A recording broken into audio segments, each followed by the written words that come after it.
O entrevistador Rica Perrone, ele mudou de posição.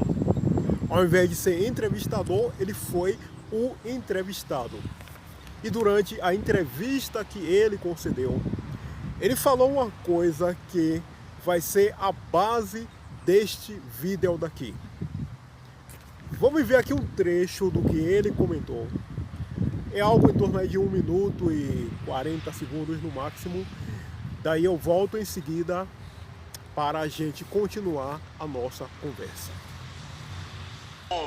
Muito famosos. Tipo, que hoje a gente tá vendo na frente das câmeras o pessoal vota no Bolsonaro, por exemplo. Caraca! Atrizes, assim, referências de novelas atuais, atores, apresentadores, jornalistas esportivos, vários, especialmente os que vieram do futebol. Não vou porque se eles não querem falar, são meus amigos, eu não vou fazer o que eles não querem. Claro. Porque a minha lealdade ao jornalismo, ela só tem um tropeço de caráter que eu tenho. Quando é meu amigo, puta, cara, entre minha profissão e meus amigos, eu não consigo. Legal. Eu defendo meus amigos primeiro. Então eu não vou fazer isso. Se eles quiserem falar, eles falam, entendeu? Mas porra, se eu pegar meu WhatsApp aqui, pós-entrevista, por exemplo, com o Bolsonaro, irmão, dá vontade de mandar pra todos eles e falar assim, tá vendo como vocês são frouxos? Porque pela quantidade e o tamanho de vocês, se vocês saem do armário, todo mundo fica à vontade pra sair e falar, peraí, não é errado eu ser de direita. E aí a gente tem um equilíbrio no jogo, mas há uma opressão do outro lado que não permite isso. Porque se você fizer, você vai perder o emprego. Se você fizer, você não vai entrar no meio da musiquinha. Se você quiser lançar um CD, a Paula Lavigne não vai te ajudar. Conforme você sabe, eu até fiz um vídeo a respeito disso. Alguns dias atrás, ele havia entrevistado o presidente Jair Bolsonaro. E aí você viu que ele comentou que ao final da entrevista dele e tal, ele foi lá conferir o celular dele. Aí ele disse que muitas pessoas mandou mensagem para ele, elogiou, parabenizou e tal. Valeu, moral, você conversou com o Bolsonaro, você conversou com o presidente, não sei o que lá e tal. Só que ele deixou claro o seguinte, que são pessoas, até conforme ele mesmo disse, bastante conhecidas e conhecidos, mas que não gostam de se expor. Nas palavras dele, não gostam de sair do armário e declarar um total, um aberto, explícito apoio ao presidente Jair Bolsonaro. Sabe aquela pessoa que às vezes não quer se indispor? Olha, rapaz, se eu falar, se eu declarar apoio a Bolsonaro, se eu disser, aí eu vou me indispor com o meu parente, com o meu colega de trabalho, com o meu vizinho, com não sei quem e tal, e vou receber crítica. E aí ele disse, olha, tem muita gente, muitos rostos conhecidos, mas o cara, ele simplesmente não quer se expor. Tempos atrás, se eu não estiver enganado, 50 anos atrás talvez, 50 e poucos anos atrás. Eu vou citar uma frase aqui, atribuída ao pastor norte-americano Martin Luther King. Uma frase dele onde ele dizia o seguinte, que ele nunca se incomodou com o barulho, com a presepada, com a gritaria dos maus. Ele disse que o que incomodava ele era o silêncio dos bons, das pessoas boas. Por que isso é importante, cara? Porque nós precisamos ter sempre em mente que o mal, ele só prospera, ele só avança, ele só se multiplica, às vezes por causa da nossa omissão, do nosso silêncio, do nosso retraimento. Nós não precisamos, não deveríamos precisar ter medo de expor a nossa opinião. Se você gosta de mula, exponha, fale e goste. Se você aprecia Bolsonaro, exponha, fale e goste. Ah, mas porque eu vou me indispor ali com meu vizinho, com meu amigo, com meu colega, meu parente? Paciência, meu amigo, porque ao longo aqui desse vídeo eu vou explicar o que exatamente está em jogo. não podemos, não deveríamos viver em joguinho de aparência e tal. Aí alguém vai dizer assim, não, mas sabe qual é o problema? É porque eu tenho um receio, por exemplo, no meu trabalho, eu falo que eu sou apoiador, que eu simpatizo com o Jair Bolsonaro, e eu vou ser perseguido, eu vou ser mal visto, eu vou ser deixado de lado. Vamos lá. Ah, porque senão eu até corro o risco de perder o meu emprego. Calma que nós vamos chegar lá. Mas sempre se lembre dessa frase, cara. O problema, o que incomoda não é a gritaria, não é a presepada dos maus, dos iníquos, mas sim o silêncio, às vezes a omissão das pessoas boas. Isso porque quando nós nos omitimos, nós damos espaço para que o mal prospere. Aqui no nosso país atualmente, por conta dessa gigantesca quantidade de informações que nós temos, principalmente nesse período que nós estamos vivendo, essa questão de eleição, de presidência, disso e daquilo. A pessoa que apoiar o tal do PT, apoiar esse tal desse mula, esse vagabundo, esse ladrão, esse bandido, esse mentiroso, essa pessoa, por conta dessa quantidade gigantesca de informações que nós temos, ele ou ela nunca vai poder dizer, ah não, sabe, eu não... Você não é um simples simpatizante, um simples admirador de mula e do PT. Você passa a ser um cúmplice do PT. Porque lá no passado, e não é tão longe assim, o PT roubou, o PT fez o país, o PT desgraçou o país, desempregou o país. Isso está tudo muito bem documentado. Se Lula voltar novamente ao poder, não pense que ele não vai parar de roubar.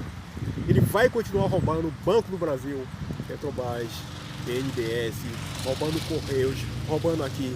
Vai financiar ditaduras por aí, vai financiar terroristas por aí.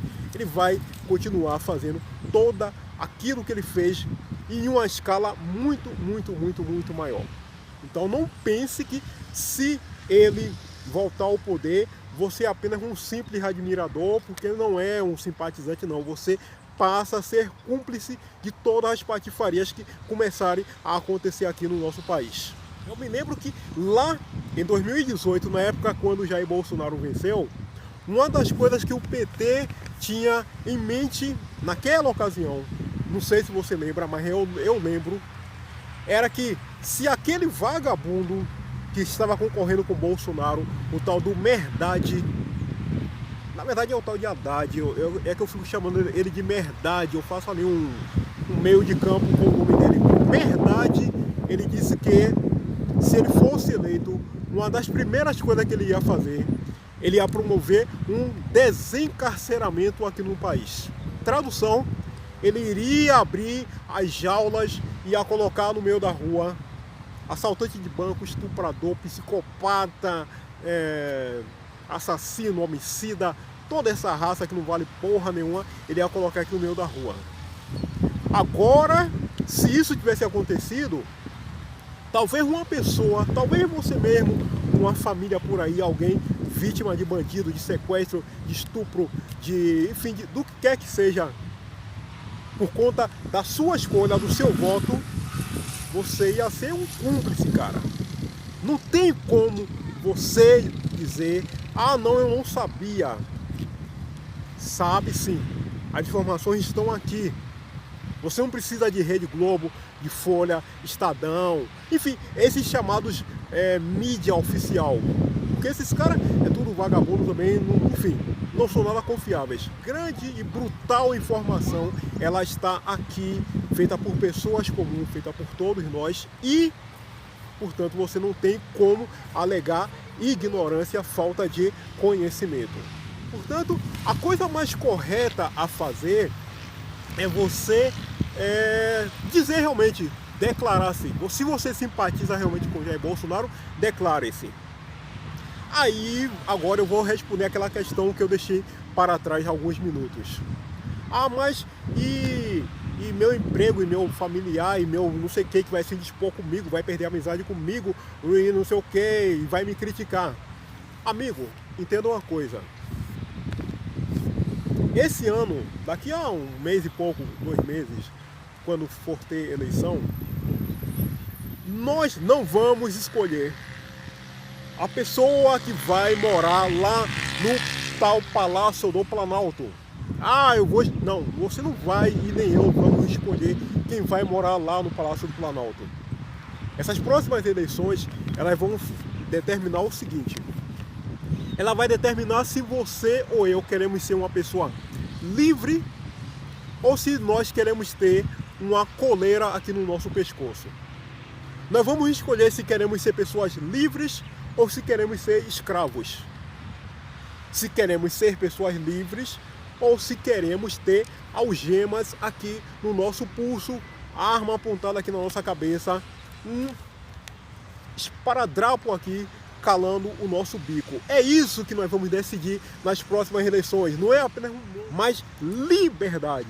Queremos ser pessoas livres para pensar, para falar, para se expressar, para se movimentar aqui no nosso país e não sofrer nenhum tipo de restrição. É isso que nós vamos decidir nas próximas eleições. A nossa liberdade. Se queremos ser livres ou queremos ser escravos. Se queremos viver eretos, em pé, ou queremos viver, ou vamos viver ajoelhados. É isso que nós vamos decidir. E aí, de repente, se você quiser vender a sua liberdade porque você não quer se indispor lá com o seu parente, com o seu amigo, com o seu vizinho, com o seu colega, sabe, eu gosto, eu simpatizo. Se você que preferir ter uma coleira no pescoço, se você preferir ter uma algema no seu pulso porque não quer se indispor, né? Então esse que é o caso, cara. A coisa vai ser séria mesmo pra valer, não tem brincadeira não. O caminho vai ser exatamente isso. Ou ser livre ou virar escravo, porque esse tal de PT, esse tal de mula não está para brincadeira. Eu quero concluir o nosso vídeo de hoje usando a frase, porque tem tudo a ver, a frase de um presidente lá dos Estados Unidos também, lá da década de 80, que eu admiro, apesar de ele já ser falecido, mas admiro até hoje o trabalho dele, tudo que ele fez lá nos anos 80, lá nos Estados Unidos. Ronald Reagan, ele não tinha medo, não tinha receio de afrontar o mal, de se posicionar. Então lá na década de 80, como presidente dos Estados Unidos, ele chamou pro cacete, pro pau mesmo, vamos brigar. Coreia do Norte, a antiga União Soviética e... deixa eu ver, Coreia do Norte, Irã e a antiga União Soviética. Chamou os três pro cacete. Vamos brigar aqui nessa porra, cara. Por quê? Porque esses três países viviam causando terrorismo, afrontando os outros lá na década de 60, na década de 70. E quando ele assumiu a presidência dos Estados Unidos, você quer brigar, cara? Você gosta de uma briga? Então venha brigar aqui comigo. Coloca a sua arma aí no meio de campo e vamos brigar. Ele fez isso. Ele afrontou o mal. Ele chamou os três para a briga. E sabe qual foi o resultado? É que os três, Irã, Coreia do Norte e União Soviética, murcharam, ficaram de bico fechado. O presidente Ronald Reagan, lá na década de 80, ele tinha uma frase que é com essa frase que eu quero encerrar esse vídeo daqui. Ele dizia o seguinte: eu prefiro morrer de pé do que viver ajoelhado. Eu acredito que você compreendeu. Meu camarada, o nosso vídeo é então concluído. Eu espero que você tenha compreendido. Dei um recado aqui, a necessidade de você se expor, de você é uma pessoa do bem, você se juntar a esse grande número de pessoas do bem para, em nome e em prol do nosso país. Hoje é terça-feira, então, começo de semana. Boa quarta, quinta, enfim, todo esse restante ainda de semana que nós já temos para caminhar. Tudo de bom para você, tudo de perfeito para você.